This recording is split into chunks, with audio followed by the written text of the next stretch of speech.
Hello and welcome to another episode of This Week in Goldmaking, presented by Darkshorecapital. My name is Andrew, and today is July 19th, 2021. In this episode, we're going to keep things pretty brief with a brief overview of what's been going on in the past week and what the plans are for the next week, take a look at a little bit of news, and do a couple of questions. So, first off, what have I been up to? Well, over the last week, we've been doing our standard Burning Crusade gold making things, which include buying up limited supply recipes to resell in the auction house, making sure I get my tailoring cooldowns done, and doing some max level questing in order to get all that free gold that's just sitting there on the map after you hit max level. In retail, I've been working on selling off legendary materials and raid consumables that I've had stockpiled up since before 9.1. As far as tailoring cooldowns go, the only big change this week has been Mooncloth. The primal Mooncloth is starting to really not be super valuable. I think it's down to about a 5 gold profit to do the whole crafting thing. And when you're spending upwards of 30, 40 gold just to get the materials, it's almost really not worth it at that point. So I've stopped doing that one. I like to try to sell the cooldown to somebody else who has the materials, but even that really isn't going to be a huge gold maker going forward. Next week, I've got my eyes on doing some fishing in the Burning Crusade. I think there's some opportunities to make some good gold with fishing, and it's an activity that can be done somewhat AFK under the right circumstances, which can be useful for trying to make a little bit of extra profit in the downtime. One blocker I did want to talk about this week is volatility in the BoE Epic market in retail World of Warcraft. So if you are not aware, of course, the latest patch was released a couple weeks ago, and the Mythic Raid has been released, and people are starting to get BoE drops from the raid. And basically the volatility on these things is out, it's just insane. I've been searching, trying to get a sense of the market, and some of the Mythic BoEs have TSM market prices of around 8 million gold, which is ridiculous, but then they're listed up for 2 million gold, so they have just these huge swings in prices. My suspicion is that we'll just need a few weeks for things to really settle down, and unless some just absolutely bonkers deal comes your way, basically we're talking like TSM sniper style deals, it's probably best to be staying away from those for the time being. But I'm going to keep my eyes on them, and hopefully we'll get to a point where we can start doing some flipping to actually make some gold with them. All right, so we're going to take a look at the token price across the EU and the US. Excuse me.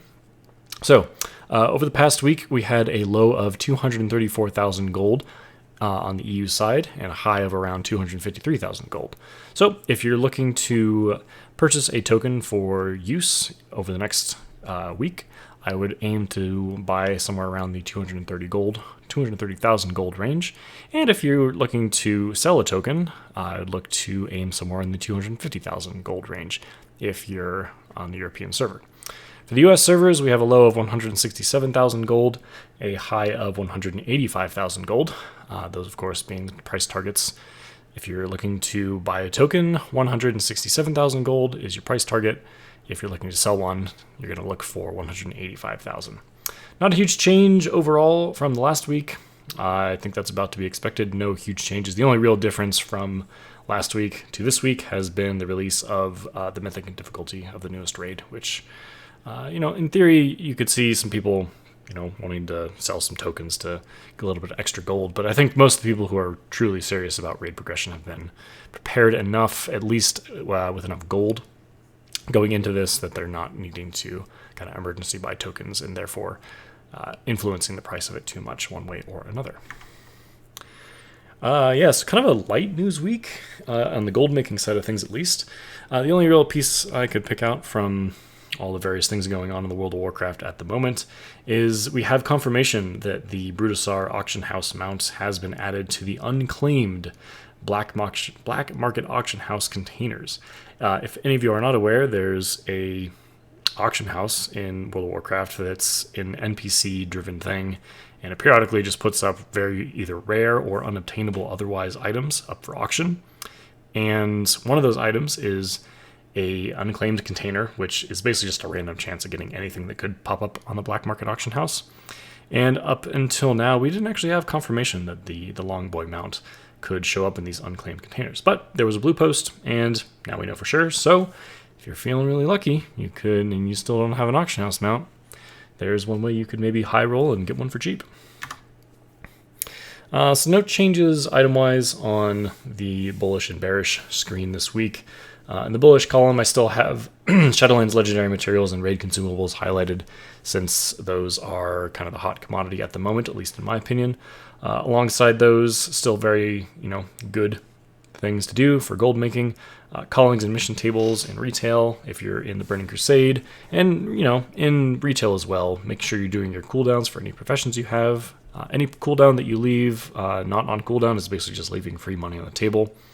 Boosting for both Mythic Plus and Torghast. I think the PvE boosting is a perfectly legitimate way to make gold, and I think it's a very good way to make gold if you enjoy also playing the game.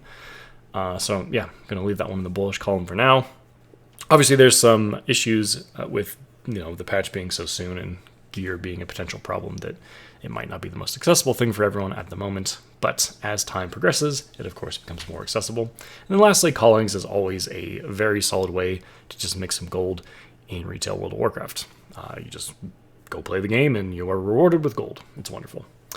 In the middle column, my question mark column, we're still going to have Ghost Iron Ore.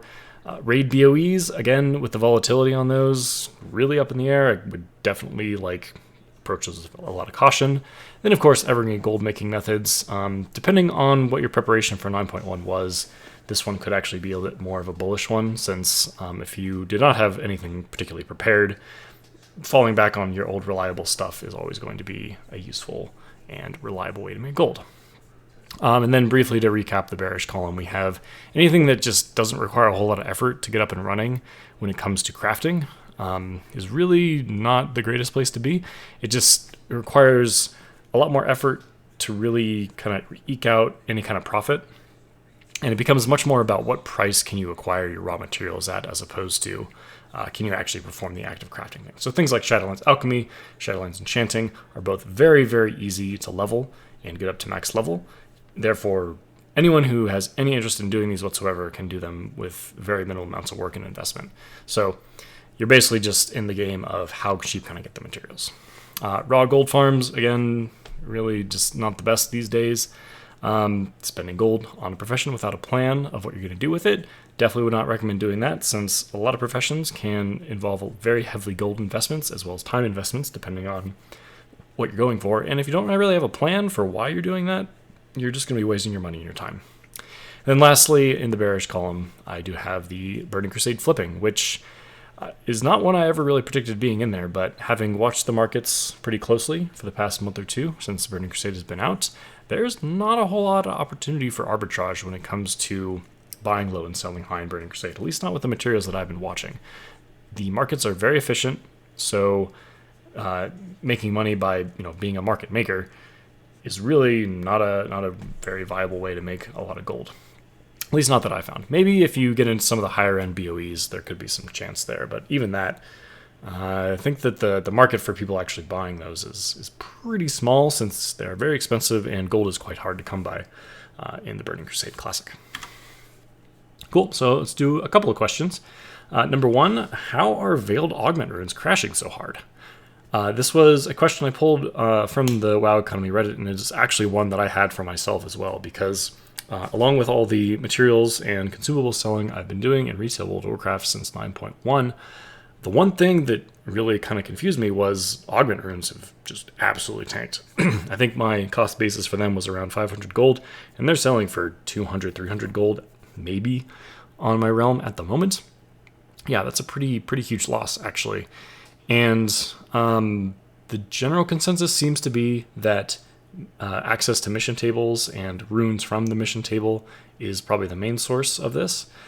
I was also speculating that perhaps Augment Runes being sort of like a luxury consumable could also factor into this. Maybe there's not so many people out there who just feel like they absolutely have to have Augment Runes, or maybe their raid doesn't require it, so they're not, going to spend an arm and a leg to buy them. That's also a possibility.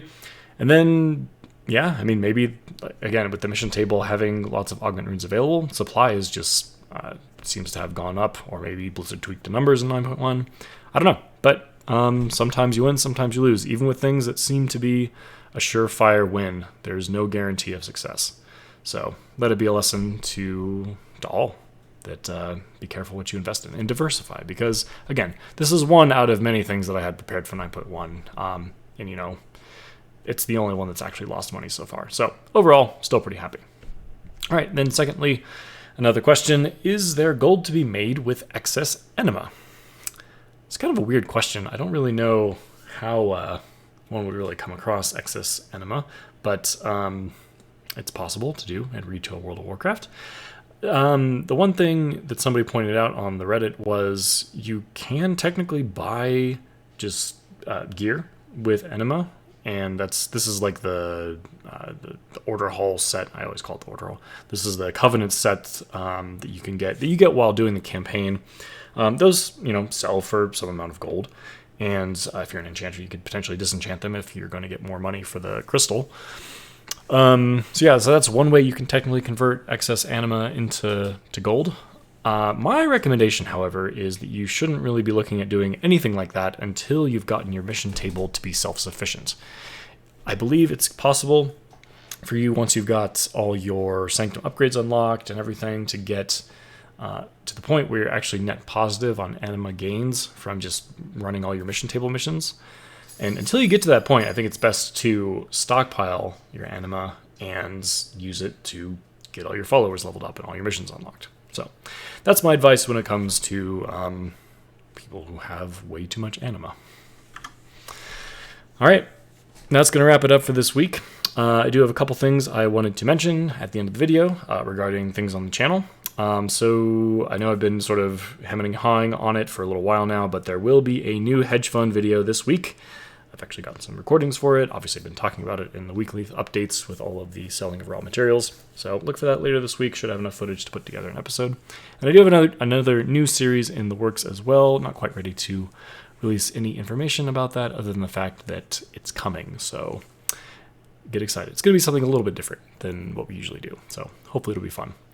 Thank you ever so much for watching, for listening, for your continued support. If you haven't subscribed to the YouTube channel or whatever podcasting platform you are currently listening on, I would love it if you could give me a little bit of support there. It always helps out. And if you have any questions, comments, you can leave a comment on the YouTube video. You can find me on Twitter. And you can always send me an email, darkshorecapital@gmail.com. I think that's it for all of the busy work we have to do at the end. So yeah, have a wonderful week. Thanks for listening and watching, and we'll see you next time.